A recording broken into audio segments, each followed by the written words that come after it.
नमस्कार दोस्तों, चलिए आज की क्लास में हम लोग शुरू कर लेते हैं वाष्प दाब। ठीक है, तो यहाँ पे पिछले लेक्चर में जैसे हम लोग शुरू कर चुके थे विलयन के बारे में बहुत सारी चीज़ें पढ़ी थी। तो आज के लेक्चर में हम लोग वाष्प दाब वेपर प्रेशर के बारे में पढ़ेंगे, इसको फिर हम लोग आगे कंटिन्यू करेंगे। ठीक है, तो आपका एक बार फिर से बहुत बहुत स्वागत हमारे यूट्यूब चैनल में। चलिए शुरू करते हैं। ओके, वाष्प दाब जैसे हम लोग विलयन के बारे में पढ़ रहे थे, तो यहाँ पे अगर हम लोग छोटा सा एक फिगर आउट करके देखें, उसके बाद फिर हम लोग क्या करेंगे, इसको थ्योरी में कन्वर्ट करेंगे, डेफिनेशन इसके लेंगे। ठीक है, कोई एक कंटेनर ले लिया जाता है, इसमें विलयन या कोई सॉल्यूशन भर लिया जाता है। ओके, और इसको एक कोई ढक्कन से क्लोज कर दिया जाता है। काफ़ी आराम से इसको समझेगा, एकदम ईजी वे में, यानी एकदम क्लोज वो है, पैक है ये। ठीक, अब यहाँ पे अगर बात करेंगे, ये विलयन है, इसको अगर हम लोग हीट करें,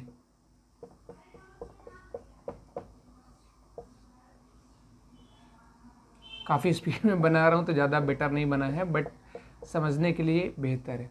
ठीक है, तो यहाँ पे ले लिया गया है एक कंटेनर, इसको हम लोग हीट करेंगे। यहाँ पे है विलयन है ये, और जैसे इसको हीट किया जाएगा तो क्या होगा आप लोग बता सकते हैं। यहाँ पे वेपर इसकी बनने लगेगी, है ना, वेपर इसकी बनने लगेगी, वाष्प जिसको हम लोग कहेंगे बनेगी, ऐसा होगा, है ना।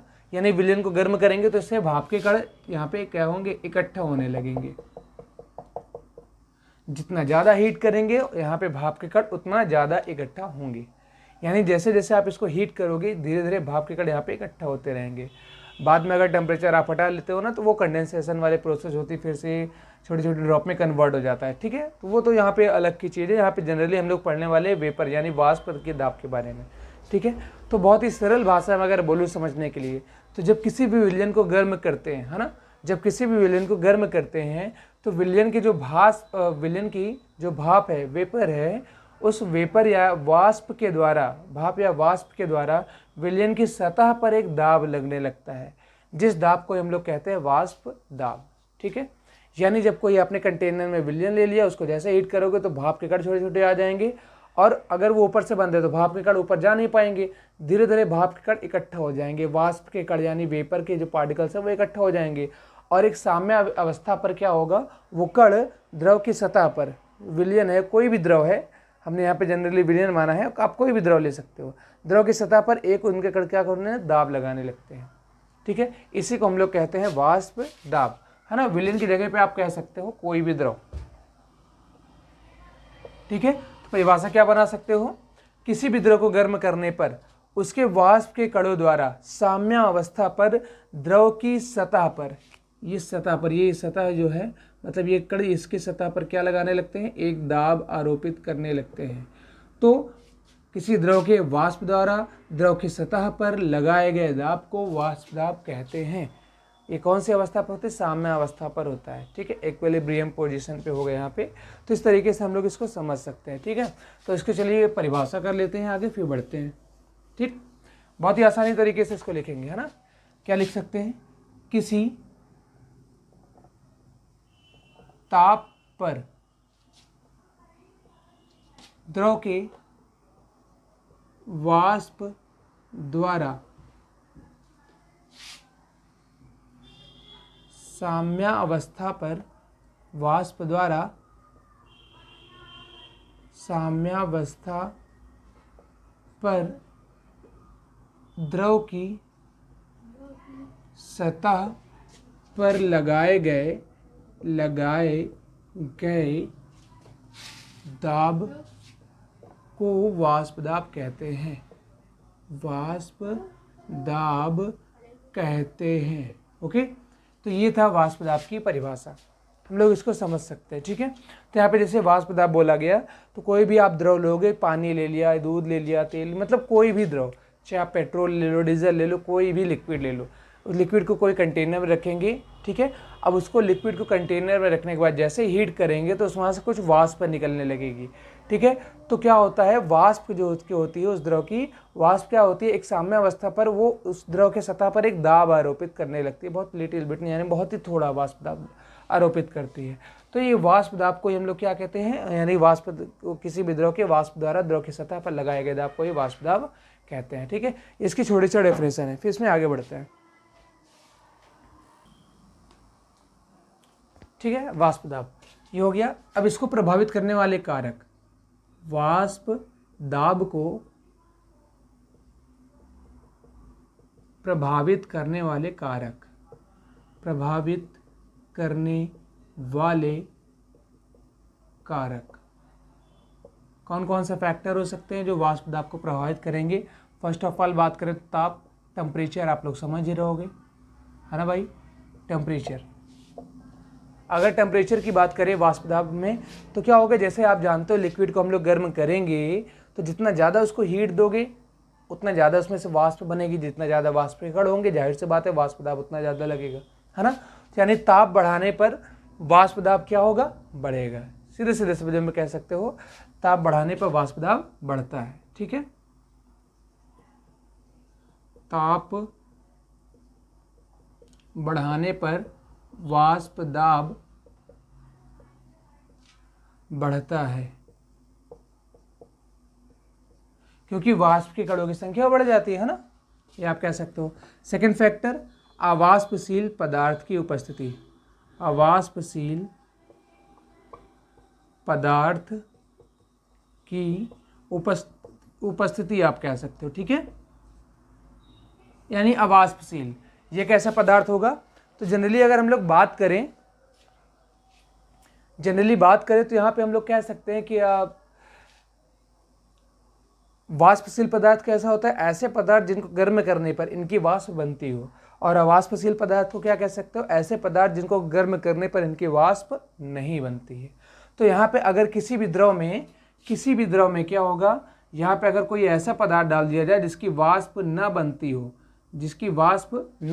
हो तो जाहिर सी बात है वहाँ पे वाष्प के कणों की संख्या कम होगी, और जब वाष्प के कणों की संख्या कम होगी तो लगने वाला वाष्प दाब कम हो जाएगा।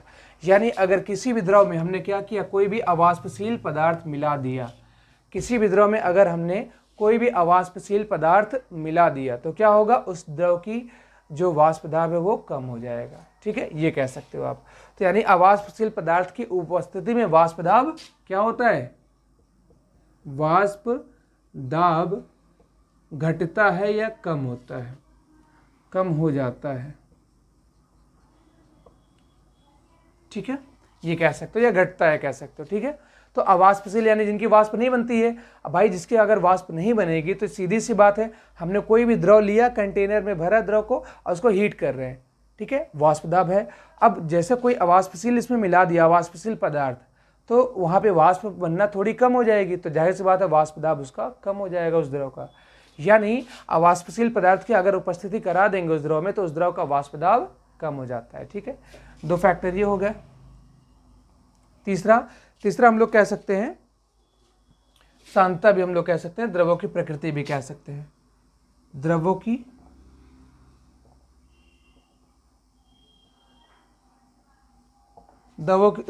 प्रकृति, नेचर ऑफ लिक्विड, है ना।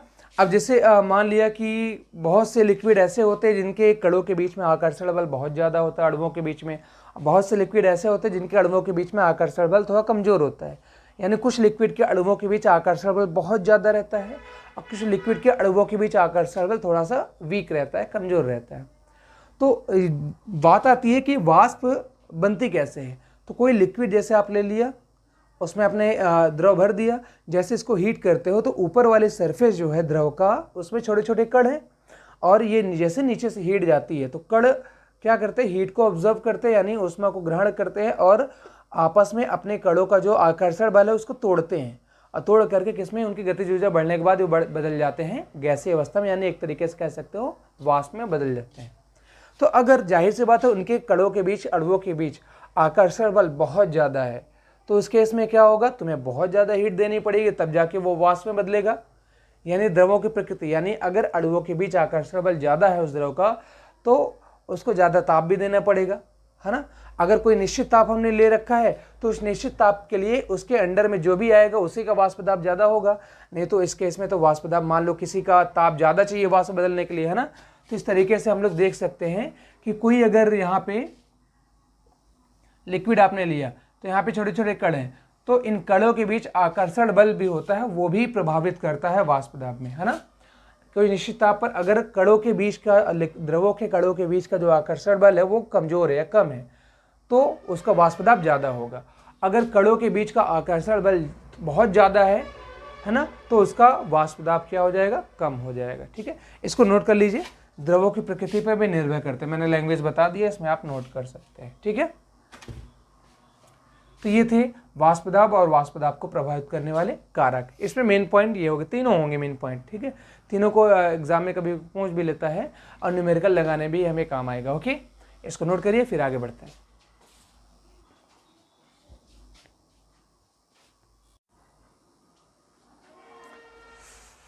नमस्कार दोस्तों, आपका एक बार फिर से बहुत बहुत स्वागत हमारे YouTube चैनल में।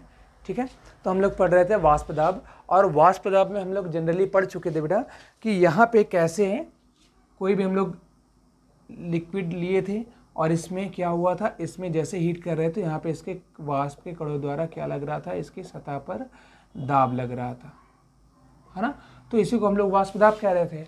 तो इसको प्रभावित करने वाले कारकों के बारे में जब हम लोग अध्ययन कर रहे थे, तो वाष्प दाब को प्रभावित करने वाले कारकों की अगर बात करें तो वहाँ पे क्या था, एक टर्म आया था अवाष्पशील पदार्थ की उपस्थिति। उसको थोड़ा सा और अच्छे से देखते हैं, उसमें क्या क्या पॉइंट्स निकल के आ सकते हैं, है ना। अवाष्पशील पदार्थ वाले में देख लेते हैं। अवाष्पशील पदार्थ की उपस्थिति, इसको कैसे समझेंगे, यानी इससे क्या हो रहा था, द्रव का वाष्प दाब इसकी वजह से क्या हो रहा था, घटता था। द्रव का वाष्प दाब, है ना, वाष्प दाब घटता है ना। इसकी उपस्थिति के कारण विलयन का द्रव का वाष्प दाब क्या होता है, घटता है। तो देख लेते हैं कैसे। हमने कोई यहाँ पे द्रव ले लिया,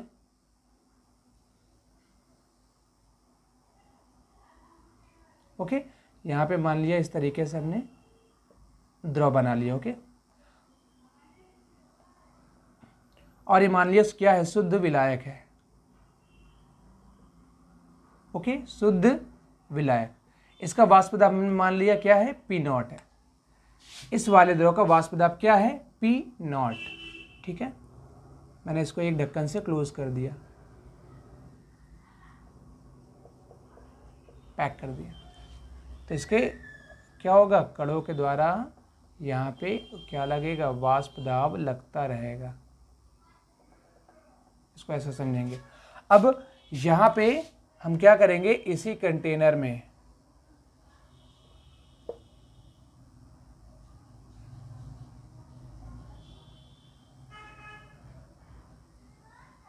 इस कंटेनर में जब हमने क्या मिला दिया, नमक। नमक किस तरीके का पदार्थ है, कमेंट करके बताइए आप लोग। नमक, नमक की अगर बात करेंगे तो सॉल्ट यानी लवण, वो अवाष्पशील होता है। तो इसी विलयन में जब हमने क्या किया, नमक के कण मिला दिए, यानी कुछ ऐसे करके,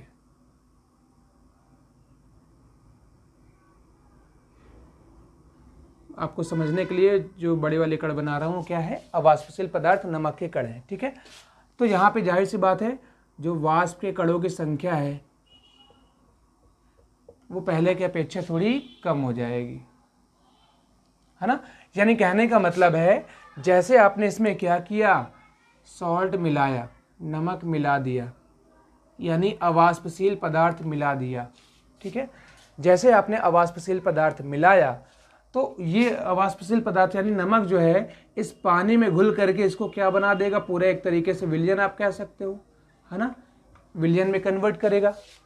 अब क्या हुआ, जैसे आपने अवाष्पशील पदार्थ मिलाया, यहाँ से आपने कहा कि अवाष्पशील पदार्थ का मतलब इस पूरे द्रव का क्या होगा, वाष्प दाब घटेगा। तो एक तरीके से क्या बन चुका, विलयन। तो माना इसका वाष्प दाब क्या हो गया, PS, यानी प्रेशर, यानी वाष्प दाब किसका, सॉल्यूशन का, S का। तो इस मिश्रण का वाष्प दाब यानी विलयन का वाष्प दाब हमने क्या मान लिया, PS, और इसका वाष्प दाब मान लिया P0 है। तो क्या कहा गया कि वाष्पशील पदार्थ की उपस्थिति जैसे होती है तो वाष्प दाब क्या होता है, घट जाता है। घटने का मतलब कम हो जाता है। तो यहाँ पे अतः क्या लिख सकते हो आप, अतः लिख सकते हो P0, यानी आपका कहने का यही मतलब है कि ये जो शुद्ध विलायक का वाष्प दाब है ये ज़्यादा है और ये PS कम हो गया है। अवाष्पशील पदार्थ की उपस्थिति के कारण इस विलयन का वाष्प दाब यानी PS क्या हो गया है, कम हो गया है। तो आप क्या कह सकते हो, P0 ज़्यादा है, PS कम है, ये कह सकते हो आप, है ना। ठीक है, नोट करिए इसको। ठीक है। तो जैसे आपने यहाँ पे क्या कहा कि शुद्ध विलायक था, उसका वाष्प दाब हमने पी नॉट माना, विलयन था, उसका वाष्प दाब हमने पी एस माना। तो आपके अकॉर्डिंग क्या हुआ यहाँ पे, जैसे मैंने बताया कि अवाष्पशील पदार्थ की उपस्थिति में क्या होता है, उस पूरे द्रव का जो विलयन बन चुका है अब, उसका वाष्प दाब कम हो जाता है। कम होने का मतलब ये ज़्यादा ये कम, यानी P not greater than P S, यानी आप ये लिख सकते हो ना, यानी वाष्प दाब में क्या हुआ, कुछ कमी आ गई।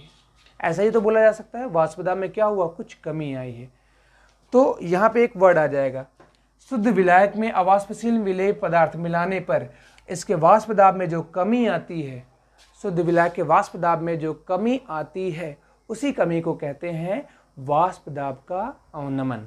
अवनमन का मतलब है कम होना। ओके, क्लियर है ना। यानी शुद्ध विलायक में कोई विलेय पदार्थ अवाष्पशील विलेय पदार्थ मिलाने पर उसके वाष्प दाब में जो कमी आई है, उसी को कहते हैं वाष्प दाब का अवनमन है।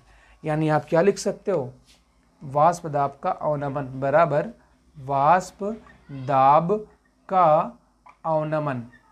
अवनमन बराबर आप क्या लिख सकते हो, कितनी कमी आएगी, कमी के लिए आप ग्रेटर से लोअर को घटा माइनस करेंगे, यानी P not minus P S. ये है वाष्प दाब का अवनमन। ठीक है, वाष्प दाब का अवनमन। ओके, यानी अवाष्पशील पदार्थ की उपस्थिति में वाष्प दाब घटता है, कम होता है। तो जैसे यह कहा आपने पी नॉट है शुद्ध विलायक का वाष्प दाब, विलयन का वाष्प दाब पी एस है, तो घट गया, कम हो गया, तो यानी इसका वाष्प दाब ज़्यादा, इसका वाष्प दाब कम। तो कितनी कमी आई है, उसी कमी को निकालना है। तो जो कमी आती है उसी को हम लोग कहते हैं वाष्प दाब का अवनमन।